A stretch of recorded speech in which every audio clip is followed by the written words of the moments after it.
लड़का सिर्फ एक बार ड्रैगन फ्लाई द्वारा काटा गया और अगले ही पल उसकी उंगली पर कांटे उगाए। घबराकर उसने जल्दी से पानी से धोने की कोशिश की, लेकिन जैसे ही उसने अपना हाथ सिंक पर रखा उसने देखा कि दोनों हाथ उस पर चिपक गए हैं। भौचक्का होकर उसने पूरी ताकत लगाई ताकि हाथ निकाल सके, लेकिन अनजाने में उसने सिंक को ही नीचे खींच दिया और पीछे वाले स्कूल के गुंडे के सिर पर हल्की मार दी। लड़के के व्यवहार से स्कूल का गुंडा पूरी तरह से नाराज हो गया।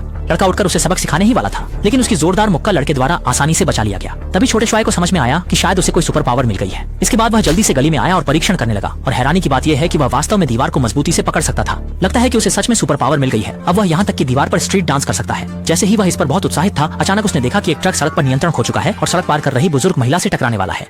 अरे, जबरदस्त खतरे के समय छोटे शुआई ने झटपट प्रकट होकर बूढ़ी महिला को धक्का देकर बाहर कर दिया, जबकि खुद नहीं बच सके और ट्रक से टकरा गए। जब राहगीरों ने सोचा कि छोटे शुआई के बचने की उम्मीद नहीं है, तो पाया कि वह बिना किसी खरोंच के बच गए हैं, बल्कि ट्रक का अगला भाग उनके द्वारा पूरी तरह से टूट गया। उत्साहित होकर वह तुरंत घर गए ताकि चाचा को बताएं, लेकिन चाचा डर गए और छोड़ी गई कील को छोटे शुआई ने तुरंत पकड़ लिया, जिससे चाचा जी आश्चर्यचकित थे कि उन्होंने यह कैसे किया। छोटू ने कहा कि यह कोई भी कर सकता है। चाचा को विश्वास नहीं हुआ और उन्होंने छोटे के